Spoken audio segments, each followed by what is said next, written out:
যুদ্ধবিরতি লঙ্ঘন, ফের হরমুজ প্রণালী বন্ধ করল ইরান। যুদ্ধবিরতিতে সাময়িক স্বস্তি, তবে ট্রাম্পের উপর আস্থা রাখতে পারছে না বিশ্ব নেতারা। লেবানন ইস্যুতে উল্টো দাবি ট্রাম্পের। সুনিশ্চিত ব্যর্থতা জেনেই লেবাননে সাধারণ মানুষের উপর হামলা ইসরায়েলের। ট্রাম্পকে হতাশাগ্রস্ত বললেন ন্যাটো প্রধান। এতক্ষণ শুনছিলেন সংবাদ শিরোনাম, এবার বিস্তারিত। মধ্যপ্রাচ্যে যুদ্ধবিরতির ঘোষণা কার্যকরের কয়েক ঘন্টার মধ্যেই নতুন করে উত্তেজনা ছড়িয়ে পড়েছে। লেবাননে ইসরায়েলের ব্যাপক হামলার জেরে কৌশলগতভাবে অত্যন্ত গুরুত্বপূর্ণ হরমুজ প্রণালী দিয়ে তেলবাহী ট্যাঙ্কার চলাচল আবারও সম্পূর্ণভাবে বন্ধ করে দিয়েছে ইরান। বুধবার বিকেল থেকেই এই গুরুত্বপূর্ণ সমুদ্রপথে সব ধরনের জাহাজ চলাচল স্থগিত করা হয়েছে বলে জানিয়েছে ইরানের আধা সরকারি বার্তা সংস্থা ফার্স নিউজ এজেন্সি। বৈশ্বিক জ্বালানি সরবরাহের জন্য অত্যন্ত গুরুত্বপূর্ণ এই প্রণালীতে হঠাৎ করে চলাচল বন্ধ হয়ে যাওয়ায় আন্তর্জাতিক বাজারে উদ্বেগ তৈরি হয়েছে। এদিকে লেবাননে ইসরায়েলি হামলার ভয়াবহতা নতুন করে সামনে এসেছে। সর্বশেষ তথ্য অনুযায়ী এই হামলায় অন্তত 254 জন নিহত এবং আরও 1165 জন আহত হয়েছে বলে জানিয়েছে দেশটির সিভিল ডিফেন্স কর্তৃপক্ষ। ইরান এই হামলাকে যুদ্ধবিরতির শর্তের সুস্পষ্ট লঙ্ঘন হিসেবে উল্লেখ করেছে। এর আগে একই দিনে মার্কিন প্রেসিডেন্ট ডোনাল্ড ট্রাম্প ইরানের শর্ত মেনে 2 সপ্তাহের যুদ্ধবিরতি ঘোষণা দেন।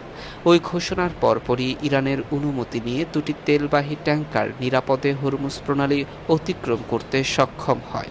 এতে সাময়িকভাবে পরিস্থিতি স্বাভাবিক হওয়ার ইঙ্গিত মিলেছিল, কিন্তু লেবাননে নতুন করে হামলা শুরু হলে তেহরান দ্রুত অবস্থান পরিবর্তন করে এবং বাকি সব জাহাজ চলাচল বন্ধ। ইরানের 10 দফা পরিকল্পনার অন্যতম গুরুত্বপূর্ণ শর্ত ছিল লেবানন সহ প্রতিরোধ ফ্রন্টে সব ধরনের সামরিক অভিযান বন্ধ রাখা। তবে ইসরায়েলি সামরিক বাহিনী স্পষ্ট করে জানিয়েছে তাদের যুদ্ধবিরতি শুধুমাত্র ইরানের সঙ্গে সরাসরি সংঘাতের ক্ষেত্রে প্রযোজ্য। লেবাননে ইরান সমর্থিত হিজবুল্লাহর বিরুদ্ধে তাদের অভিযান অব্যাহত থাকবে। এই অবস্থায় যুদ্ধবিরতি কার্যত ভেঙে পড়ার আশঙ্কা তৈরি হয়েছে। এরপর জানবেন যুক্তরাষ্ট্র, ইসরায়েল এবং ইরানের মধ্যে ঘোষিত 2 সপ্তাহের সামরিক যুদ্ধবিরতি চুক্তিকে ঘিরে বিশ্বজুড়ে মিশ্র প্রতিক্রিয়া দেখা দিয়েছে। ঘোষিত এই সিদ্ধান্তকে একদিকে শান্তির পথে বড় অগ্রগতি হিসেবে দেখা হলেও এর স্থায়িত্ব ও কার্যকারিতা নিয়ে আন্তর্জাতিক মহলে গভীর উদ্বেগ তৈরি হয়েছে। অ্যান্তোনিও গুতেরেস এই যুদ্ধবিরতিকে স্বাগত জানিয়ে সব পক্ষকে আন্তর্জাতিক আইন মেনে চলার আহ্বান জানিয়েছেন। তিনি বলেন, এই সীমিত সময়কে কাজে লাগিয়ে মধ্যপ্রাচ্যে একটি টেকসই ও স্থায়ী শান্তির ভিত্তি তৈরি করা জরুরি। অন্যদিকে অ্যান্টনি অ্যালবানিস এবং উইনস্টন পিটার্স এক যৌথ প্রতিক্রিয়ায় এটিকে ইতিবাচক সূচনা হিসেবে উল্লেখ করলেও সতর্ক করে বলেন, স্থায়ী শান্তির জন্য এখনও অনেক চ্যালেঞ্জ সামনে রয়েছে।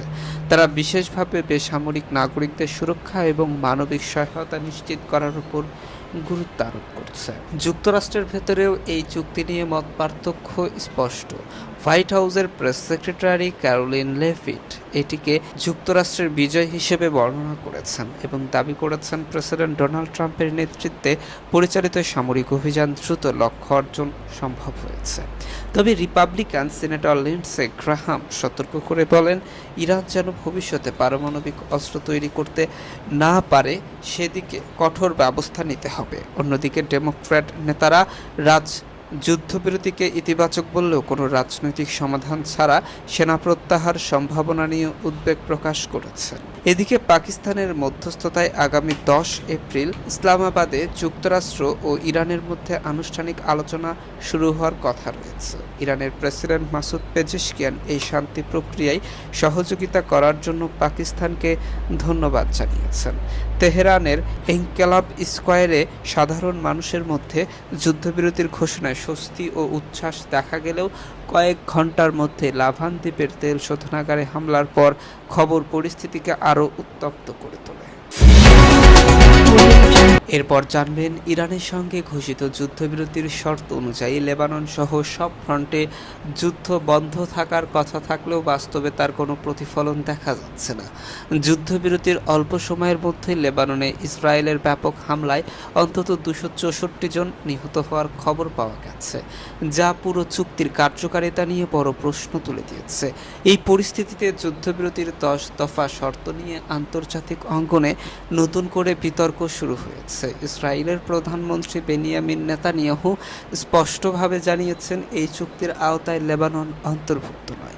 তার এই বক্তব্য সরাসরি যুদ্ধবিরতির মূল শর্তের সঙ্গে সাংঘর্ষিক বলে মনে করছে তেহরান। অন্যদিকে মার্কিন প্রেসিডেন্ট ডোনাল্ড ট্রাম্প ইসরায়েলের অবস্থানকে সমর্থন করে বলেন, যুক্তরাষ্ট্র ও ইরানের মধ্যে হিজবুল্লাহকে কেন্দ্র করে ইসরায়েলের যে সামরিক অভিযান চলছে সেটি একটি স্বতন্ত্র সংঘর্ষ এবং সেটিকে আলাদাভাবে বিবেচনা করা হচ্ছে। হোয়াইট হাউসের মুখপাত্র ক্যারোলিন লেভিট ও একই অবস্থান তুলে ধরেন। লেবানন এই যুদ্ধবিরতির অংশ নয়, তবে বক্তব্যের সঙ্গে সরাসরি বিরোধ তৈরি হয়েছে মধ্যস্থতাকারী শেহবাজ শরীফের দাবির। তিনি জানিয়েছেন এই যুদ্ধবিরতি পুরো অঞ্চলের জন্য প্রযোজ্য এবং এতে লেবানন সহ সব ফ্রন্টে অন্তর্ভুক্ত থাকার কথা। এদিকে ইরানের পররাষ্ট্রমন্ত্রী আব্বাস আরাকচি কঠোর প্রতিক্রিয়া জানিয়ে বলেন, যুদ্ধবিরতির শর্ত স্পষ্ট ও নির্দিষ্ট। যুক্তরাষ্ট্রকে এখন পরিষ্কার সিদ্ধান্ত নিতে হবে, তারা কি সত্যি শান্তি চায় নাকি ইসরায়েলের মাধ্যমে যুদ্ধ অব্যাহত রাখতে চায়। তার এই বক্তব্য পরিস্থিতিকে আরও উত্তপ্ত করে তুলেছে। বিশ্লেষকদের মতে যুদ্ধবিরতির আখ্যা নিয়ে এই ধরনের বিভ্রান্তি ও মতবিরোধ পুরো শান্তি প্রক্রিয়াকে ভঙ্গুর করে তুলেছে। বিশেষ করে লেবাননে হামলা অব্যাহত থাকায় এই চুক্তি কার্যত প্রশ্নবিদ্ধ হয়ে পড়েছে। অনেকের মতে এটি কেবল একটি কাগজে সমঝোতায় পরিণত হওয়ার ঝুঁকি রয়েছে। সামগ্রিকভাবে যুক্তরাষ্ট্র ও ইসরায়েল এবং ইরানের মধ্যে এই যুদ্ধবিরতি এখন এক জটিল কূটনৈতিক সংকটে পরিণত হয়েছে। আরও জানবেন, লেবাননে সামরিকভাবে প্রত্যাশিত সাফল্য না পাওয়ায় ইসরায়েল এখন বেসামরিক জনগণের ওপর ব্যাপক হামলা এমন অভিযোগ উঠেছে বিভিন্ন মহল থেকে। 8 এপ্রিল মার্কিন ইরান যুদ্ধবিরতির ঘোষণার মাত্র কয়েক ঘন্টার মধ্যেই ইসরায়েলি যুদ্ধবিমান লেবাননে নজিরবিহীন বিমান হামলা চালায়। মাত্র 10 মিনিটে প্রায় 100টি হামলার ঘটনায় শত শত মানুষ নিহত এবং আহত হয়েছে বলে জানিয়েছে দেশটির স্বাস্থ্যমন্ত্রী রাকান নাসর। প্রতিবেদন অনুযায়ী রাজধানী বৈরুতের মিশ্র ও সুন্নি অধ্যুষিত এলাকাগুলোতেও হামলা চালানো হয়েছে। এর আগে 6 এপ্রিল বৈরুতের উপকণ্ঠ আইন সাদে এলাকায় লেবানিজ ফোর্সেসের শীর্ষ নেতা পিয়েরে মুওয়াত ও তার স্ত্রী নিহত হন। বিশ্লেষকদের মতে লেবাননের অভ্যন্তরে বিভাজন তৈরি হতে পারে এই হামলার একটি উদ্দেশ্য। গত 2 থেকে 30 মার্চের মধ্যে হিজবুল্লাহ ইসরায়েলের দিকে 5000-এর বেশি রকেট, ক্ষেপণাস্ত্র ও ড্রোন নিক্ষেপ করেছে বলে জানা গেছে। একদিনেই 600টির বেশি হামলার ঘটনা ঘটেছে। দক্ষিণ লেবানন ফ্রন্টে ইসরায়েলি বাহিনীর ক্ষয়ক্ষতির ব্যবহার উল্লেখযোগ্য। এখন পর্যন্ত অন্তত 11 জন ইসরায়েলি সেনা নিহত এবং 300-র বেশি আহত হয়েছে। হিজবুল্লাহ দাবি করেছে তারা বহু ট্যাঙ্ক এবং সামরিক যান ধ্বংস করেছে। সর্বশেষ জানিয়ে দেব, ইরানের সামরিক অভিযান পরিচালনার সময় পশ্চিমা সামরিক জোট ন্যাটোর কাছে প্রত্যাশিত সহায়তা না পাওয়ায় হতাশা প্রকাশ এবং ক্ষোভ ঝেড়েছেন মার্কিন প্রেসিডেন্ট ডোনাল্ড ট্রাম্প। যুদ্ধবিরতির পর বুধবার হোয়াইট হাউসে ন্যাটোর মহাসচিব মার্ক রুটের সঙ্গে বৈঠকের পর এই প্রতিক্রিয়া সামনে আসে। বৈঠকে ট্রাম্প বলেন, ন্যাটো তখন পাশে ছিল না যখন আমাদের সবচেয়ে বেশি প্রয়োজন ছিল। ভবিষ্যতেও তারা থাকবে কিনা তা নিয়েও আমার সন্দেহ আছে। তার এই মন্তব্য যুক্তরাষ্ট্র ও মিত্র দেশগুলোর সম্পর্ক নিয়ে নতুন করে বিতর্কের জন্ম দিয়েছে। সাবেক ডাচ প্রধানমন্ত্রী মার্ক রুটে গণমাধ্যমকে দেওয়া সাক্ষাৎকারে স্বীকার করেন, ট্রাম্প অনেক ন্যাটো মিত্র দেশের উপর স্পষ্টভাবেই হতাশ, তবে তিনি কৌশলে এড়িয়ে যান। ট্রাম্প জোট ছাড়ার কোনো ইঙ্গিত দিয়েছেন কিনা সে বিষয়ে সরাসরি মন্তব্য করেনি। ফুটে জানান, তাদের মধ্যে আলোচনা ছিল খোলামেলা এবং স্পষ্টভাষী। তিনি বলেন, ইউরোপের বেশিরভাগ দেশ যুক্তরাষ্ট্রকে ভিন্নভাবে সহায়তা করছে, যেমন সামরিক ঘাঁটি ব্যবহারের অনুমতি, আকাশসীমা উন্মুক্ত রাখা এবং লজিস্টিক সহায়তা প্রদান। তবে এসব সহযোগিতা ট্রাম্পের প্রত্যাশা পূরণ করার জন্য যথেষ্ট ছিল না বলেই ধারণা করা হচ্ছে। তিনি আরও বলেন, ইরানের পারমাণবিক ও ব্যালিস্টিক ক্ষেপণাস্ত্র সক্ষমতা দুর্বল করা ছিল একটি গুরুত্বপূর্ণ লক্ষ্য এবং তিনি পশ্চিমা দেশগুলোর মধ্যে নীতিগত সমর্থনে ছিলেন, কিন্তু বাস্তবে এই সামরিক লক্ষ্য অর্জনে যুক্তরাষ্ট্রই মূল ভূমিকা পালন করেছে। প্রিয় দর্শক, আজ এ পর্যন্তই। দেখা হবে নতুন আরও একটি গুরুত্বপূর্ণ ভিডিওতে। সে পর্যন্ত সবাই ভালো থাকুন, সুস্থ থাকুন। আল্লাহ হাফিজ। আর আপনি যদি আমার চ্যানেলে নতুন হয়ে থাকেন তাহলে অবশ্যই চ্যানেলটি সাবস্ক্রাইব করতে ভুলবেন না।